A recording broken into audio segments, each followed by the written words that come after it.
What's up, guys? Welcome back to the channel. So some of you guys have asked about the details on my specific model. This is the SR5 Premium, not the TRD Off-Road, not the TRD Pro. You guys asked about this specific model and if I could read the window sticker on everything that came with this specific model, because I have the Premium and I have the airbag suspension and a couple other things too, like the audio and technology and stuff like that. So I actually have the window sticker right here. So what we're gonna do is we're gonna go ahead and read everything that's on the window sticker for the guys that are interested in every single detail that came with this specific model of SR5 Premium 4x4 Crew Max. If you guys want to get a better understanding of what I think about this as far as a review goes, you guys can watch the video that I made called 40 Things That I Love About My Toyota Tundra. And then I made another video called All the Things That I Hate About My Toyota Tundra. And I'll put links to those videos at the end of this video. So this is going to be for all the guys that want to read all the details on the window sticker. So let's go ahead and just go ahead and read it off here. Of course, this is a 2022 Toyota Tundra 4x4 SR5 Crew Max with the 5.5 foot bed. It says right there, year model 2022, color magnetic gray metallic, black/red. Not exactly sure what the red is. That's what it says. Final assembly point, San Antonio, Texas, USA. So pretty cool. EPA, fuel economy and environment. It shows 19 miles per gallon, 17 city, 22 highway. And I've owned this truck now for a couple months, and I have about 3,500 miles on it now.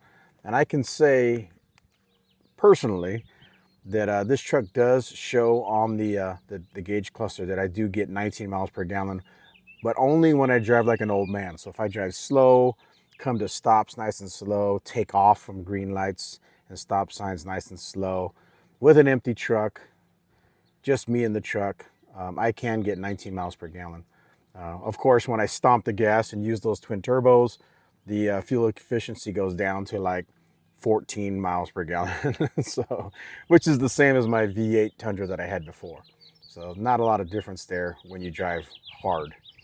So standard equipment, mechanical and performance. This has the iForce 3.5 liter twin turbo V6, dual overhead cam, 24 valve with dual VVT-I, 389 horsepower, 479 foot-pounds of torque, 10-speed automatic transmission with sequential shift. That's kind of cool. I really like that this has the 10-speed automatic transmission. So much better than the 6-speed. Drive mode select with tow haul mode. I really like that. I actually bought this truck specifically for towing. I'm going to be towing a not a toy hauler, a travel trailer here, going to Overland Expo in Bend, Oregon here pretty soon. So that'll be a really good test of this truck's towing abilities. I know it has the horsepower and torque. Obviously it has 479 foot-pounds of torque. That's almost 500 foot-pounds of torque. A lot of that has to do with the twin turbos. And the 10-speed transmission should work really well as far as towing.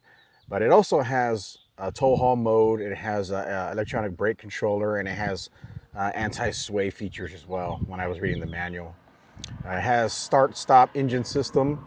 I'm not too crazy about the start-stop stuff, but it does have it. And like I said in the other videos, I like the fact that if I smash the brakes, it'll actually stop the engine and turn off at a stoplight.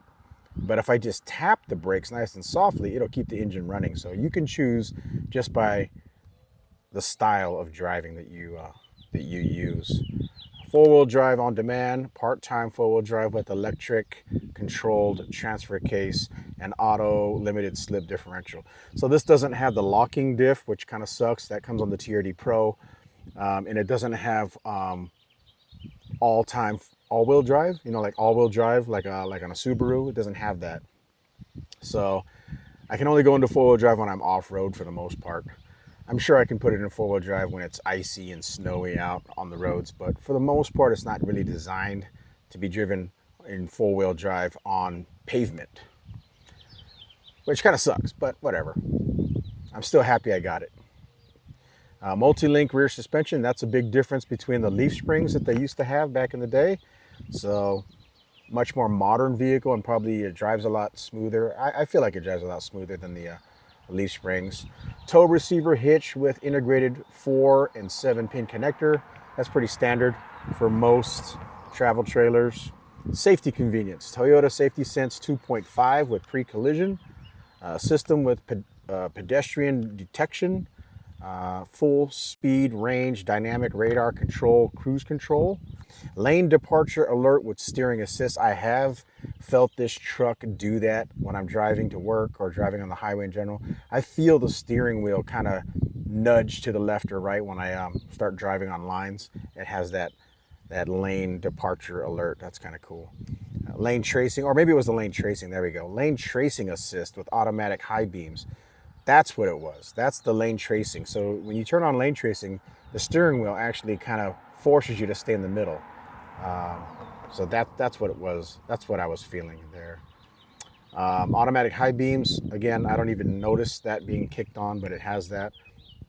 Roadside assist. That means that the truck somehow can read signs that are on the side of the road. So if it's 35 miles an hour, it'll show on the gauge cluster, or if there's a school zone, it'll show on your gauge cluster. That's kind of cool. Trailer brake controller and trailer sway control. That's what I bought this truck for.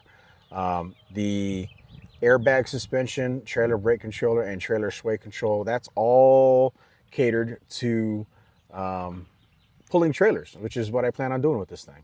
You know, I'm not a rock crawler. I'm more of a camper kind of guy. Exterior, I got the 18-inch alloy wheels. I already swapped those out for 17-inch DX4s. They're just kind of ugly. The 18-inch wheels were kind of ugly. Aluminum reinforced composite bed. Yeah, in the back here, it's actually part aluminum and composite. So I'm sure the heavy structures are aluminum, and then the walls and the sides are composite. Basically, that's another word for plastic. They save weight there. That's pretty cool. LED headlights with DLRs, or daytime running lights, and manual leveling adjustment. So I can manually, with a little lever on the dash, adjust exactly where those lights shine down the road, which is kind of nice. All right, moving on. Interior. I got the 8-inch audio multimedia with wireless Apple CarPlay and Android Auto capability. Sirius XM with 3-month platinum plan trial. Don't really use that, but it did come with it if you guys are interested. Integrated backup camera. Absolutely love that. Gotta have that backup camera. It's gonna come in handy with the trailer too. Combination meter with 4.2-inch color mid. I'm assuming that's this big thing here.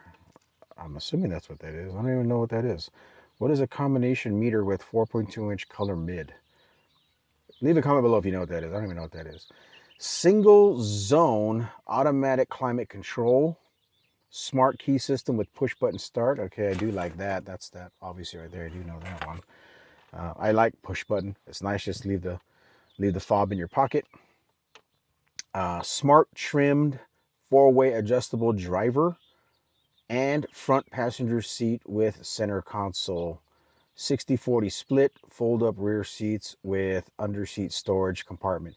So a lot of information there. So that is a power seat that you can adjust forward, backwards, up and down, which is nice, and the lumbar. I also have power seats on the passenger side, which I really like. And then, like I said, or like the sheet said, the window sticker said, built-in storage under the back seats, which is nice. The power vertical rear window. So that big window in the back, all of the models in 2022 have the big window that goes down with a power assist, except for I think just the bare bones commercial SR model. So without all the upgrades, this was only $45,805, which I think is not bad for a brand new truck. But this came with a bunch of options. So they started bumping up the price. So the premium auto package, which is, I'm sorry, audio package, that was $1,145. That included 14-inch audio, multimedia, bed, and cabin power supply. Okay, so that means I have power up there, power right here, I'm assuming, power inside here for USBs, and then also in the back of the truck, there's an outlet. Bed lights, yep, it has lights in the bed so I can see what's going on in the dark. Advanced technology package. So the technology package, which is, I'm assuming, is this big 14-inch LCD screen, that sucker cost me $2,490. Woo, that's a lot of money. That includes blind spot monitoring, or BSM, front and rear parking assist with automated braking. That sucker's been kicking on like crazy. Every time I do something stupid, like leave my door open or back up with the tailgate down, the truck will literally just stop itself. Like I can't even drive. It stops itself. It's almost too smart. It's kind of crazy. I don't know if I like that or not, but I guess it's safe. Large fuel tank, 32.2 gallon fuel tank. I love that. I know there's some bigger trucks out there with bigger tanks, but for a Toyota Tundra, I like the fact this has the big 32.2. I know there's a smaller one. I think it has, I don't know what it is. I think it's like 20 something. I don't know what the smaller one is, but this is the bigger one. Panoramic view monitor, or PVM. That's I'm assuming that's that right there. So the rear view camera is electronic when you want to switch it to electronic, and it's panoramic because there's two cameras at the back of the cab. I really like that a lot. Load leveling rear height control air suspension. Oh, by the way, that panoramic camera, that cost me $860. That right there, $860. Load leveling rear height control air suspension. So that's the airbag system in the back of the truck. That cost me $650. SR5 premium package in general cost me $2,120. That includes the soft text trim seats with 8-way power. So the beautiful, basically leatherette seats.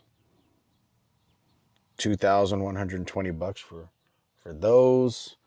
Also heated front seats. So both the driver and the passenger gets heated seats, which is nice. I live in Reno where it snows. That's really nice. I appreciate the heated seats. They don't have the cool seats, so it's not quite up there like the TRD models, the Pros and stuff like that have the nice stuff. But still, I don't really think I need the cool seats. It also has dual zone automated climate control, so AC blows all over this thing, even in the back, which is nice. There's AC vents back there. It also has color keyed outer door handles. I like that. It's not chrome, thank God. Leather steering wheel, very nice. It's not heated though, and I heard that the heated steering wheels don't even work that great anyway, so I'm glad I didn't pay for that.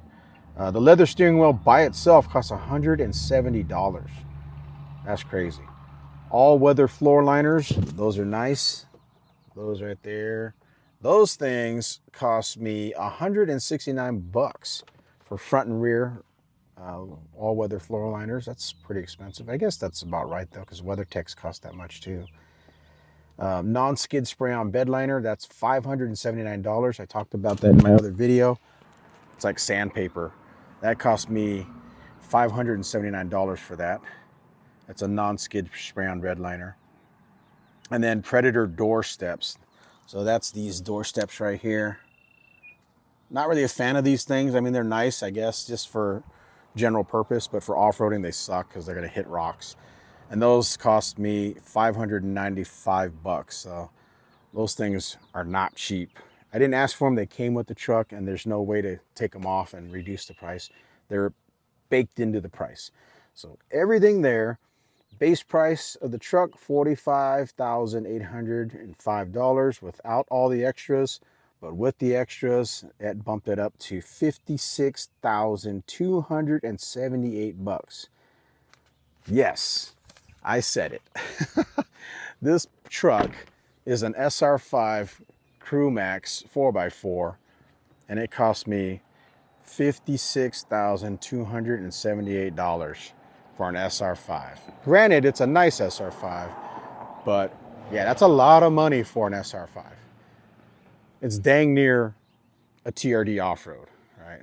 And a part of me wonders if I should have got a TRD off-road, but then again, the TRD off-road doesn't have the airbag suspension, so I think I got the truck that I really wanted. But that's a lot of money, $56,000. All right, and then it gets worse though. There's a little bit more that they got me for. At the dealership, they added all these things without my permission. They said there's no way they can change it. So at the dealership, when it showed up, the windows were not tinted. They just came from the factory with factory tint and no tint in the front. They added front window tint for $299. I didn't like that they did that, but whatever. They forced me to do it. It did come damaged. They had bubbles. They didn't do a good job. So they did take it off. So they're going to refund me, but they're not going to refund me $299. They're going to refund me just the cost of the tint, which was, I think, $190. So they're making me pay for the labor, which I'm not happy about, but whatever, there's nothing I can do. They also added door edge guards, which is basically just plastic, clear plastic that they put right along the edge here. And I do appreciate that, but they charged me $75 for those pieces of plastic, which probably only cost like 10 bucks. Whatever, they got to make their profit. Door edge or door cups. Honestly, I don't even know what door cups are. I think the door cups are the clear plastic that you put inside here, so when your fingernails hit the paint, it doesn't scratch your paint. I think that's what that is. Tell me in the comments below if you know what door cups are. Either way, those door cups cost me $75. So if they are those clear plastic liners in there, those things cost me $75 for that piece of plastic. Nitro tire fill. I'm assuming that's nitrogen. So I've heard other videos where they said nitrogen is just snake oil. It doesn't do anything. But they try to sell you saying that it makes the tire more efficient and all this crap.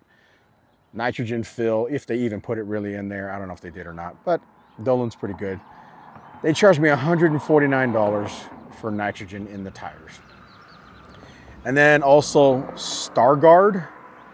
If I remember right, StarGuard is like their in-house security kind of thing. I can't remember if it was what it was. It was some type of, maybe it was some kind of like anti-theft tracking thing for their inventory for insurance purposes. I think that's what they told me.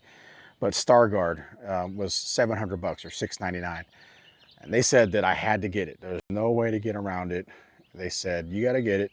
So there goes $700 right into their pocket without even asking my permission. They said it's baked into the deal. So that brings the total amount to $57,576. So that's absolutely insane, right? $57,576 for an SR5.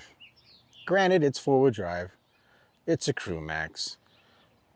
It's got an airbag suspension. It's got the premium audio with the 14-inch LCD touchscreen and soft text seats. It's got all that stuff. That's cool. But man, $57,576. All right, guys, so there you go. That is the detailed reading of my window sticker for my 2022 Toyota Tundra. I absolutely love this truck. I have no regrets, even with the crazy price. If you guys want to see my review of this truck, go ahead and click the links below or at the end of the video, wherever I'm going to put them, and you guys can see the video where I say I love the truck. Like, I think it's like 40 things I love about this truck, and also the video that says all the things that I hate about this truck. All right, guys, hit that like button to support my channel. I appreciate it. It helps me out a lot. Ring the bell to be notified when I upload new videos. And leave a comment below. Let me know what you think about my 2022 Toyota Tundra SR5 4x4 Crew Max Premium Package. Thanks a lot, guys. Have fun.